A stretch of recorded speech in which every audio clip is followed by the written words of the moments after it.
Violence against women is an unseen thing, even economic violence against women. Listen to how Amber Heard passionately talks about domestic abuse about 2 years before the entire world was made aware of who she actually is. The actress filed for divorce from ex-husband Johnny Depp in May 2016, and after 15 months of marriage, claiming in court filings that Depp had abused her throughout their relationship. Since then, she's hopped from studio to conduct interviews related to gender violence. In August of the same year, the former couple announced they had reached a divorce settlement outside of court, just 1 day before their scheduled restraining order hearing. The judge ultimately dismissed the domestic violence case against Depp and terminated the actor's temporary restraining order.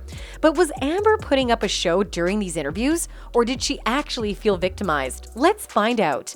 Amber Heard's 2018 op-ed on gender-based violence ignited her current legal battle with ex-husband Johnny Depp, and it was recently revealed that the piece was timed to coincide with the release of her film Aquaman. Terrence Doherty, general counsel and COO for the ACLU, said in a pre-recorded deposition played in Depp's defamation trial against Amber that the actress worked directly with the individual rights organization on what the op-ed would say, where it would be published, and when it would be released.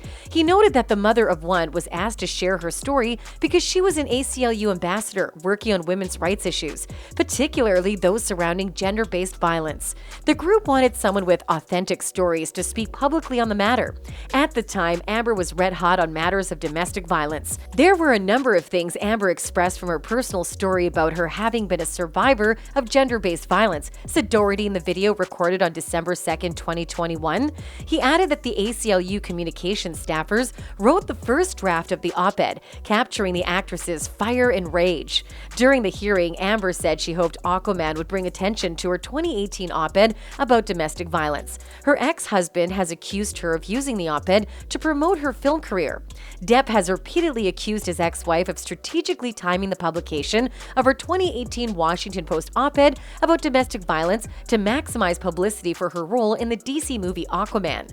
But in court, Amber said Depp had it backwards. It wasn't the upcoming film she was hoping to promote, the actress testified, but the serious topic she discussed in the op-ed, which is at the heart of Depp's defamation lawsuit against her. The publicity of the movie and the success of the movie would hopefully, in the best-case scenario, lend attention to the issues the op-ed was meant to address, Amber said as the trial resumed following a week-long break. Depp's lawyer Ben Chu said in opening statements that the publication falsely and unfairly characterized Mr. Depp as a villain.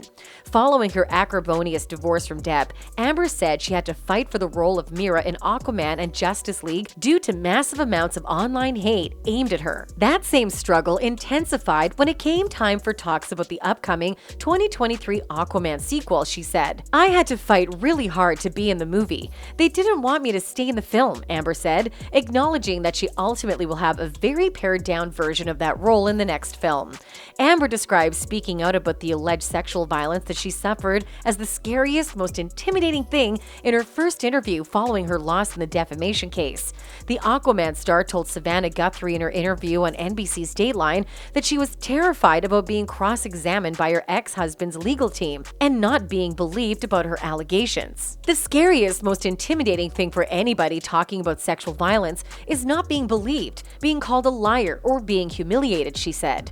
Amber, until today, insists that Depp assaulted her, but the courts think otherwise. With the appeal case already in motion, we all have another chance to confirm whether Depp was right or wrong. And that's it from us today. Until next time, bye!